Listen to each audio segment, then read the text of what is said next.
இன்னைக்கு இந்த வீடியோவில் மிக மிக முக்கியமான எச்சரிக்கையான ஜோதிட தாள்களை தான் இப்போ இந்த வீடியோவில் அதிரடியாக பார்க்க போகிறோம். எச்சரிக்கையான ஜோதிட தாள்களை அதிரடியாக பார்க்கறதுக்கு முன்னாடி எதை பற்றிய தாள்களை பார்க்க போகிறோங்கிறத இன்ட்ரோவில் ஷேர் பண்ணுறேன். எதை பற்றிய தாள்கள் பார்க்க போகிறோங்கிறத ஃபஸ்ட்டு தெரிஞ்சுக்குங்க. தற்போது 2025 ஆண்டு நடந்துட்டுருக்கு. இந்த ஆண்டில் ஆங்கில மாதத்தில் 9வது மாதமானது பிறந்து நடக்குது. இந்த 9வது மாதம் சாதாரண மாதம் கிடையாது. மிக எச்சரிக்கையான மாதம். ஆன்மீக ரீதியாக ஜோதிட ரீதியாக சமீபத்தில் தான் மிக எச்சரிக்கையான ஒரு நாள் வந்தது. அது என்னைக்குன்னா செப்டம்பருடைய 21 அன்னைக்கு பார்த்தீங்கன்னு வச்சுங்களேன், தமிழ் மாதம் 6வது மாதமான புரட்டாசியுடைய 5ஆம் நாள் கிழமை ஞாயிற்றுக்கிழமை. அன்னைக்கு என்ன எச்சரிக்கையாக இருந்ததுன்னா, மகாலயபட்ச அமாவாசையானது பெரிய அமாவாசை வந்தது. அதே அமாவாசை நாளில் இந்த ஆண்டுடைய இறுதி சூரிய கிரகணமும் நடைபெற்றது. இந்த அமாவாசையில் கிரகங்கள் ஒன்றோடு ஒன்று சேர்ந்து நிறைய யோகங்களை உருவாக்குது. இந்த யோகங்கள் அடுத்த 10 நாட்களுக்கு ஒவ்வொரு ராசிக்கும் இந்த பலன்களை தான் தரும் என்பது ஜோதிடர்கள் குறிப்பிடுறாங்க. ஸோ அந்த பலன்களை தான் இந்த வீடியோவில் பார்க்க போகிறோம். ஸோ மகரம் ராசியில் பிறந்த நேயர்கள் அத்தனை பேரும் வீடியோவை ஸ்கிப் பண்ணாமல் பாருங்கள். உங்களோட ராசிக்கு இந்த அமாவாசையினால கிரகங்கள் சேர்ந்ததுனால என்ன நடக்குங்கிறத இந்த 10 நாட்களுக்கு உங்களுக்கான பலனை தெரிஞ்சு அதற்கேற்ப நடந்து பலன் பெறுங்க. ஸோ வீடியோவை மகர ராசிக்காரங்க ஸ்கிப் பண்ணாமல் பாருங்கள். அப்போ தான் என்ன நடக்கும் அப்படிங்கிறத நான் உங்களுக்கு சொல்கிறத தெரிஞ்சு அதற்கேற்ப நடந்து பயனடைய முடியும். அதுக்கு முன்னாடி உங்களோட ராசியை சேர்ந்தவர்களுக்கு ஒரு சிறப்பு பரிகாரம் இருக்கு. இந்த பரிகாரம் செய்யறதுனால ஒவ்வொருவருடைய தலையெழுத்து மாறும். ஸோ மகர ராசிக்காரங்க உங்களோட தலையெழுத்து மாற நீங்கள் பண்ண வேண்டிய பரிகாரத்தை கண்டிப்பாக இந்த வீடியோவில் தெரிஞ்சு இந்த பரிகாரத்தை செய்திடுங்க. சரி, பரிகாரம் ஃபஸ்ட்டு பார்க்கலாம். அதுக்கப்புறம் பலனை இந்த வீடியோவில் பார்க்கலாம் வாங்க. ஆக்சுவலி இந்த பரிகாரம் பச்சரிசி வைத்து செய்யக்கூடிய ஒரு பரிகாரம். பச்சரிசி வைத்து செய்யக்கூடிய பரிகாரம் உங்கள் தலையெழுத்தை நிச்சயமாக மாற்றும். அதனால் என்ன பரிகாரங்கிறத தெரிஞ்சுக்குங்க. உங்களுடைய வாழ்வில் தீராத கஷ்டம் என்ற ஒன்று கட்டாயம் இருக்கும். அந்த கஷ்டத்தை சரி செய்ய எவ்வளவோ இறை வழிபாடு செய்திருப்பீங்க, எவ்வளவு வேண்டுதல்களை நிறைவேற்றியிருப்பீங்க. ஆனால் உங்களுடைய கஷ்டத்திற்கு ஒரு தீர்வு கிடைத்திருக்காது. இப்பேற்பட்ட ஒரு துன்பம் விலக இந்த பரிகாரத்தை இன்று செய்து பாருங்க. இது நீங்கள் அமாவாசைக்கே செய்திருக்கணும், இல்லை பரவாயில்ல இன்றிலிருந்து செய்யுங்க. இந்த பரிகாரத்தை இன்னைக்கு துவங்குங்க. வீடியோ பார்த்ததுக்கப்புறம் இதை அடுத்த அமாவாசை திதி வருவது வரைக்கும் செய்யணும். அப்போ தான் உங்களுடைய அந்த குறிப்பிட்ட தீராத துன்பத்திற்கு ஒரு தீர்வினை கடவுள் நிச்சயம் காண்பித்து கொடுப்பார். இந்த பிரச்சனைக்கு தான் இந்த பரிகாரத்தை செய்ய வேண்டிய என்ற எந்த கட்டாயமும் இல்லை. உங்களுடைய மனதிற்கு உங்களுக்கு சுமையை தரக்கூடிய பாரம் எது, கஷ்டம் எதுன்னு தெரியும். எது தெரிஞ்சாலும் அதை நீங்கள் செய்யலாம். அதே போல் உங்களுடைய கஷ்டம் திருமணமாக வேண்டுமா, கடன் சுமை குறைய வேண்டுமா, உடல் உபதைகள் தீர வேண்டுமா, குழந்தை வர வேண்டுமா, அல்லது கணவருக்கு வேலை வேண்டுமா, மனைவிக்கு ஆரோக்கிய தேவையா, இந்த மாதிரி எது வேண்டும் என்றாலும் அந்த இறைவனிடம் கேளுங்க, முன்னோரிடம் கேளுங்க, குலதெய்வத்துடன் கேளுங்க. நிச்சயம் நீங்கள் கேட்டது உங்களுக்கு ஒரு மாதத்தில் கிடைத்துவிடும். அப்பேற்பட்ட பரிகாரம் இது செய்வதற்கு ஏதேனும் சிரமம் இருக்குமா அப்படின்னு கேட்டிங்கன்னா அதெல்லாம் எதுவுமே இல்லை. மிக மிக சுலபமான பரிகாரம் தான் இது. ஈஸியாக செய்திடலாம். சரி, அமாவாசை பரிகாரம் பார்க்கலாமா?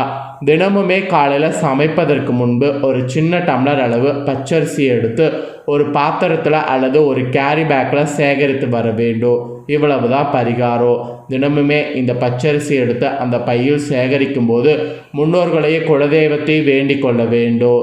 ஆக்சுவலி அறிந்தோ அறியாமலோ ஏதேனும் பாவங்கள் செய்து இருந்தால், ஏதேனும் தவறுகள் செய்து இருந்தால் அதற்கான மன்னிப்பு கிடைக்க வேண்டும் என்று பிரார்த்தனை வைத்து கொள்ளுங்க. இந்த டைம் நீங்கள் இந்த பரிகாரத்தை இன்னிலேருந்து செய்ய துவங்குங்க. தினம் ஒரு டம்ளர் பச்சரிசியை தனியாக சேகரிங்க. அடுத்த அமாவாசை நாள் அன்று ஒரு குறிப்பிட்ட அளவு அரிசி சேர்ந்திருக்கும் அல்லவா, அந்த அரிசியோடு 1/2 கிலோ வெல்லம் சேர்த்து 100 ml குறைந்தபட்சம் நெய் வாங்கி அந்த பச்சரிசி உடன் வைத்து யாராவது ஒருவருக்கு இதை அப்படியே தானம் கொடுத்து விடுங்க. அதிகபட்சம் உங்களால் எவ்வளவு நெய் வாங்கி கொடுக்க முடியும் என்றாலும் இந்த அரிசியோடு வைத்து அந்த நெய்யை தானம் கொடுங்க. இவ்வளவுதான் பரிகாரம். தானம் கொடுத்து விட்டு திரும்பி பார்க்காம வீட்டுக்கு முகம் கை கால்களை அலம்பிக் கொண்டு உங்களுடைய வேலையை நீங்கள் செய்யுங்க. இந்த பரிகாரத்தை மட்டும் ஒரு முறை செய்து பாருங்கள். உங்கள் வேண்டுதலானது உடனே பலிக்கும். எந்த கோரிக்கை நிறைவேற வேண்டும் என்று அமாவாசை நாளில் இந்த பரிகாரத்தை துவங்குறீங்களோ அந்த வேண்டுதல் அடுத்த அமாவாசை திதியில் பலித்திருக்கும். இதுதான் இந்த வேண்டுதலுக்கும் பிரார்த்தனைக்கும் உண்டான மகிமை. முன்னோர்களையும் குலதெய்வத்தையும் நினைத்து தினமும் ஒரு கைப்பிடி பச்சரிசி தானம் செய்வதாக அர்த்தம். நீங்கள் கொடுத்த இந்த தானம் உங்கள் கர்ம வினைகளை எல்லாம் கழித்து உங்களுக்கான நற்பலன்களை கொண்டு வந்து சேர்க்கும். நம்பிக்கை இருக்கிறவங்க மகர ராசிக்காரங்க இந்த பரிகாரம் இன்றே செய்து பாருங்கள், நல்லது நடக்கும். பரிகாரம் செய்கிறத இவ்வளோ நேரம் உங்களுக்கு சொல்லிட்டேன். இப்போ உங்களுக்கான பலன்களை சொல்ல போகிறேன். மகர ராசிக்காரங்க உங்களுக்கான பலன்கள் அமாவாசையுடைய சூத காலத்தினால 10 நாட்கள் என்ன நடக்கும் அப்படிங்கிறத முழுமையாக இந்த வீடியோவில் தெரிஞ்சுக்குங்க. மகர ராசி உத்திராட 2, 3, 4 பாதம், திருவோணம் அவிட்ட 1, 2 பாதங்களில் பிறந்தவங்களுக்கு நான் சொல்லக்கூடிய கணிப்பு கரெக்டாக இருக்கும். ஸோ மகர ராசி இந்த நட்சத்திரத்தில் பிறந்தவங்க வீடியோவை ஸ்கிப் பண்ணாமல் பாருங்கள். ஃபஸ்ட்டு உங்களுக்கு கிரகநிலை என்ன மாதிரி அமைஞ்சிருக்குங்கிறத ஷேர் பண்ணுறேன். கிரகநிலை என்ன மாதிரி அமைஞ்சிருக்குங்கிறத தெரிஞ்சுக்குங்க. தனவாக்கு குடும்பஸ்தானத்தில் சனி வக்ரத்தோடு ராகு, ரணருண ரேகஸ்தானத்தில் குரு, கலஸ்தரஸ்தானத்தில் சுக்கிரன், அஷ்டமஸ்தானத்தில் சூரிய புதன் கேது, பாக்கிஸ்தானத்தில் செவ்வாய், லாபஸ்தானத்தில் சந்திரன், இந்த மாதிரி கிரகங்கள் உங்களுக்கு வலம் வருது. கிரக மாற்றங்கள் பார்த்திங்கன்னு வச்சுக்கோங்களேன், பாக்கிஸ்தானத்தில் இருந்த புதன் தொழில் ஸ்தானத்துக்கு மாறுறாரு.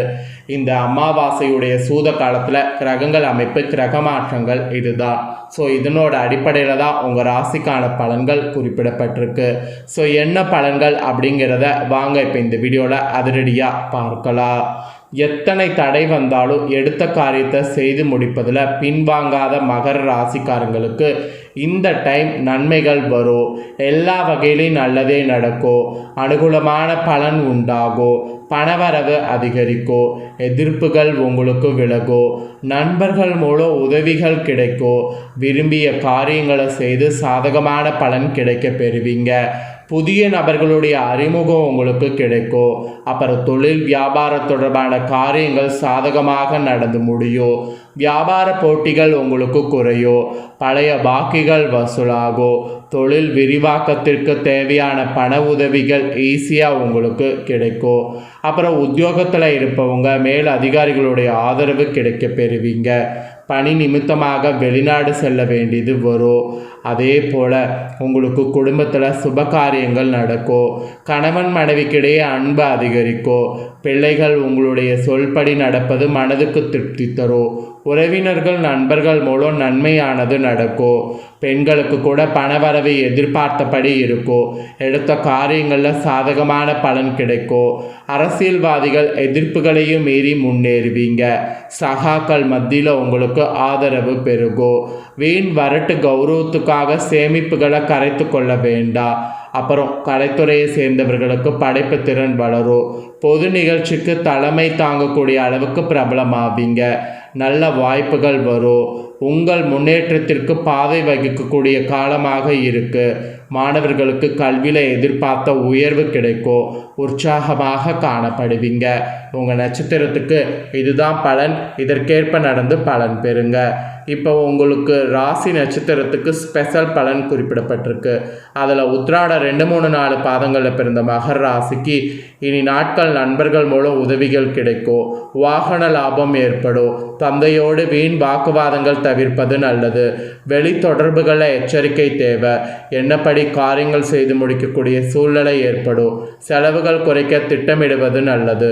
கௌரவமானது உயரும். அப்புறம் திருவோணமில் பிறந்த மகர ராசிக்கு சொல்லப்பட்டிருக்கு. உங்களுக்கு எடுத்துக்கொண்ட காரியங்களில் ஏற்படக்கூடிய சந்தேகங்கள் அவ்வப்போது போக்கிக் கொள்வது நல்லது. திட்டமிட்டு செயலாற்றுவது முன்னேற்றத்திற்கு உதவும். சிக்கலான பிரச்சனைகளும் எளிதாக தீர்ப்பீங்க. பணவரவு இருக்கும். திறமையான செயல்களால் புகழும் அந்தஸ்தும் உயரும். அப்புறம் அவிட்ட 1, 2 பாதங்களில் பிறந்தவங்களுக்கு சொல்லப்பட்டிருக்கு. உங்களோட நட்சத்திரக்காரங்களுக்கு இனி பேச்சின் இனிமை சாதுரியம் இவற்றால் எடுத்த காரியங்கள் எல்லாம் கைகூடும். பயணங்கள் ஏற்படும். ஆன்மீக பணிகளில் நாட்டம் செல்லும். உங்களுடைய பொருட்களை கவனமாக பாதுகாத்து கொள்வது நல்லது. வாகனங்களில் செல்லும்போது கூட பார்த்திங்கன்னு வச்சுக்கோங்களேன், ஆயுதம் இதெல்லாம் கவனமாக இருக்கணும். அதே போல் நெருப்பு இவற்றை கையாளும் போது கவனமாக இருக்கணும். ஸோ இந்த நட்சத்திரத்தில் பிறந்தவங்க இப்படி தான் இருக்கணும். ஸோ இந்த மாதிரி நட்சத்திரத்துக்கேற்பவும் உங்கள் ராசிக்கு சிறப்பு பலன் குறிப்பிடப்பட்டிருக்கு. ஸோ எல்லா பலனையுமே தெளிவாக இந்த வீடியோவில் உங்கள் ராசிக்கு ஷேர் பண்ணிட்டேன். ஷேர் பண்ணதை தெரிஞ்சிருப்பீங்க. தெரிஞ்சதுக்கேற்ப நடந்து பயன்பெறுங்க. நீங்கள் இதை பார்த்து பயன்பெறுவது போல் உங்கள் ஃப்ரெண்ட்ஸ் ஃபேமிலியில் இருக்கிறவங்களும் பார்த்து பயன்பெறணும்னு நினச்சிங்கன்னா வீடியோ லைக் பண்ணி ஷேர் பண்ணுங்கள். உங்கள் ஃப்ரெண்ட்ஸ் ஃபேமிலியில் இருக்கிறவங்களும் மகர ராசிக்காரங்க பார்த்து பயன்பெறட்டும். இதே போல் புதிய தகவல்களை தெரிந்து கொள்ள சேனலை சப்ஸ்கிரைப் பண்ணுங்கள். கூட பெல் பண்ண ப்ரெஸ் பண்ணுங்கள்.